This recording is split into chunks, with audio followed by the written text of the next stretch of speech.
시청자 여러분 안녕하십니까. 민영상 관람 시간입니다.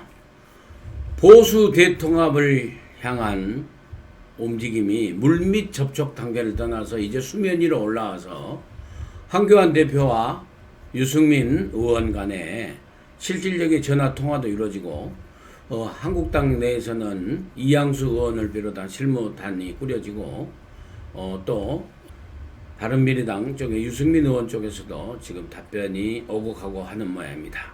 아무튼 진전이 있는 것 같습니다. 이런 가운데 이 보수 대통합이 이루어지면은 가장 손해를 볼 사람들, 정치적으로 타격을 입고 아마 본인들의 어떤 그 이해관계 속에서도 도저히 설 자리가 없어질 그런 사람들, 그런 세력들이 이 보수 대통합이 이루어지지 않기를 아주 간절히 정한수 떠다놓고 빌고 있지 않을까 하는 생각을 저는 해봅니다. 그래서 오늘 이 시간에는 좀 가볍게 보수 대통합을 원치 않는, 또는 더 나아가서는 보수 대통합을 방해하는 사람들을 갖다가 하나씩 꼽아보기로 간단하게 좀 해볼 생각입니다.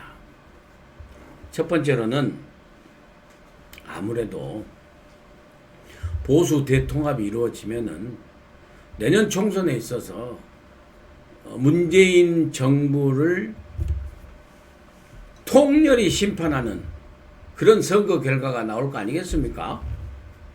그래서 그 보수 대통합을 갖다가 가장 방해하고 보수 대통합이 이루어지지 않기를 바라는 그 세력은 저는 첫 번째로 친문 세력으로 꼽습니다. 그렇지만은 그 친문 세력 중에서도 정말 그 어용 관제 언론인 및 지식인을 저는 꼽습니다. 친문 언론 지식인, 저는 이렇게 꼽습니다. 여러분 구체적으로 말씀 안 드려도 눈에 이렇게 싹 그림이 그려지시죠? 어떤 사람들인지.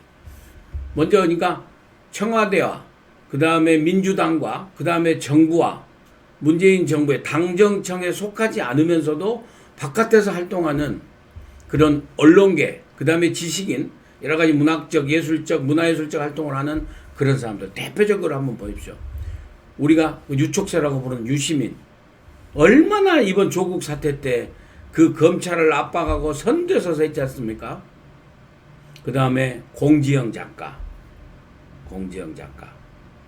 생각나시죠? 이런 사람들이라고 생각을 합니다. 근데 저는 가장 아프게 꼽는 게 이 그 어용 언론, 친문 언론이라고 생각을 하는데요. 한번 보십시오. 지난번 조국 사태 때 이 조국 전 법무장관의 부인인 정경심 교수에게 정경심 교수님 힘내십시오. 우리가 있습니다라고 막 하면서 정경심 교수의 그 압수수색과 검찰 소환을 막 미루고 막 이러는 과정에서 어떤 일이 있었습니까? 조국이 어느 날 미술관을 느닷없이 일요일날 법무장관인가 뭐 하면서 미술관을 갔지 않습니까? 미술관 가서 만난 사람이 주진우라는 그 전직 기자입니다.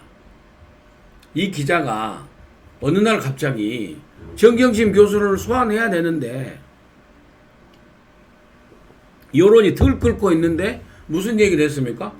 갑자기 정경심 교수가 뭐 내 종량이나 내 경색에 대한 그런 굉장히 아픈 점이 있다라면서 여론을 완전히 한쪽으로 몰아가지고 여론을 그냥 왜곡이라고 할까요? 여론 선동을 쫙 해가는 이런 그 여론몰이 기술이 아주 뛰어납니다.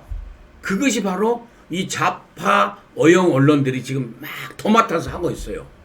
그게 저는 김어준 방송이 지금 아주 선봉에 서 있고 그 주진우 기자라든지 그리고 지금 간지 언론들 보십시오.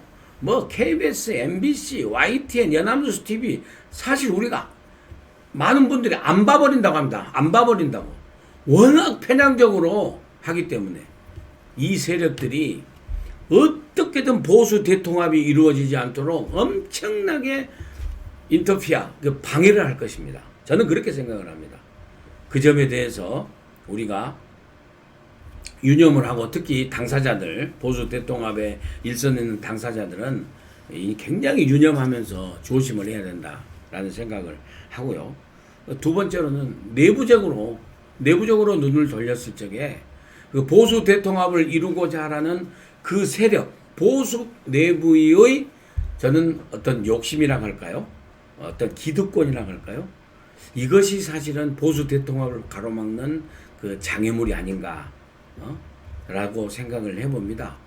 사실 뭐 정치인이라고 그러면은 그렇습니다. 정당이라는 것은 정권, 국정 운영권을 잡는 것이 정권의 목적이고, 또 정치인이라면은 국회에 진출하는 것이 목적이고, 또 어떤 그 정파라고 그러면 자기들이 생각하는, 자기들이 지향하는 그 이념을 갖다가 제도권에 입법화시키는 것을 갖다가 힘을 발휘하는 그런 어떤 그 이런 연구 모임, 흔히 말하는 개파적 그런 그 모임을 세력화하는, 그런 조직화하는 그런 그 기본적인 뭐 당연하다고 할까요? 그런 그 속성이라고 할까요? 그런 게 있는 건 사실입니다. 그렇지만 그게 지나쳐가지고 흔히 말하는 당리, 당략, 그 다음에 사리, 사욕을 앞세워서 큰 대의를 갖다가, 대의 명분의 이 대의를 갖다가 놓치는, 방해하는 일이 있다라는 생각을 하는 겁니다. 그러니까 자기가 지금은 친박이든 비박이든 뭐 진박이든 저는 그런 거 절대 따져서는 안 된다고 생각을 하고요. 그 다음에 어떤 개파 조직에 이런 그 매몰되는 그런 행동을 하고 그런 그 세력화돼서 따로 얘기하는 거 하면 안 된다고 생각하고, 개파의 이익을 먼저 세우는 것은 절대 보수 대통합의 저해 요소다. 그리고 저는 탄핵에 관한 입장도 마찬가지라고 생각합니다. 탄핵의 입장은요, 지금은 이제 우리 많은 국민들이 다 압니다. 그때 당시에 정말 그 최순실 사태를 겪으면서 엄청나게 실망했던 그분들도 이제는 박근혜 대통령이 너무나 덤태기를 많이 썼구나. 그리고 과하게 지금 그 형사적으로 과하게 지금 처벌받았구나. 그런 억울한 장면, 특히 세월호 관련돼 가지고 엄청난 그 유언 비어와 그 페이크 뉴스, 가짜 뉴스를 통해서 박근혜 대통령이 정말 인신모독에 가까운 그런 모멸에 가까운 것을 갖다가 많이 망신살을 쌓고 난 것을 이젠 다 알고 많은 사람들이 좀 안타까워하는 측면도 분명히 있습니다. 그것은 저는 시간이 흐르면은 역사적으로도 공정하게 저는 평가될 거라고 보거든요. 그래서 그것이 바로 어떤 탄핵에 대한 입장 정리를 요구하는 것은 지금 보수 대통합이란 큰 대의를 향해서 정말 그 좀 서로가 양보해야 될 그런 그 방해물이 아닌가, 저는 이렇게 생각을 하고, 정말 통큰 어떤 그 행보를 갖다가 저는 이렇게 욕심을 버리고 그 대의를 향해서 전부 다 그 머리를 맞대고 요구하는 그런 그 통큰 그런 태도라 할까요? 그런 걸 저는 굉장히 그 보수 대통합을 바라는 국민들이 요구하고 있다고, 또 기대하고 있다고 생각을 합니다. 그리고 끝으로 이것은 당정청도 아니고 뭐 친문 언론인도 아니고 뭐냐면은요, 친문 세력의 뭐랄까 이중대라 할까요? 이중대. 또 여러분 잘 아시죠? 우리가 별명을 붙여준 친문의 특공대, 이런 특공대, 친문 세력의 이중대나 특공대들이 자기들의 정치적 이해가 엄청나게 입지가 없어져 버리기 때문에 이 보수 대통합을 갖다가 엄청 방해할 것이다. 그러면서 선거법 논의라든지 그 다음에 뭐 공수처법 설치라든지 이런 것들에 대해서 엄청난 방해 공작을 하면서 여론을 악화시키고, 그 다음에 자유한국당을 그 디스하고, 특히 뭐 황교안 대표를 갖다가 무슨 보십시오, 뭐 몇 년 전 지난 일 세월호 거 또 꺼내갖고 뭐 세월호에 황교안 대표가 당시에 법무부 장관이니까 무슨 책임이 있는 것처럼 뭐 한다는 둥. 근데 그 선봉에 쓴 특공대가 누굽니까?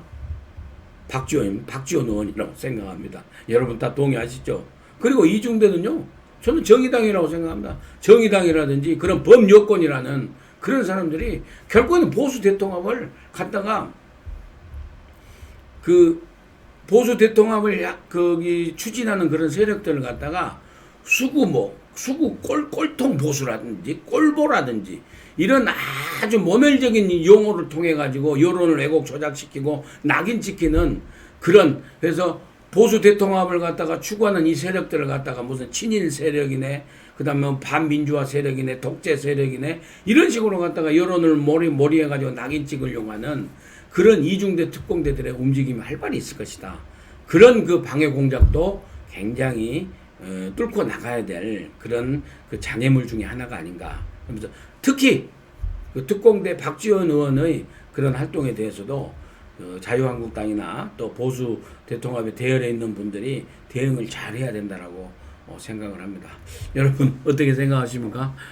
어떻게든지 간에 보수 대통합을 바라지 않는 이런 또 그 보수 대통합을 갖다가 방해하는 이런 세력들의 이런 장애물을 뚫고 꼭 보수 대통합을 이루어서 내년 총선에서 정말 유사 이래로 엄청난 실책과 오류를 범한 문재인 정부를 심판할 수 있는 그런 그 계기가 될 것을 기대하고 또 시청자 여러분들과 함께 요청하면서 오늘 방송 마치도록 하겠습니다. 끝까지 시청해 주셔서 대단히 감사합니다.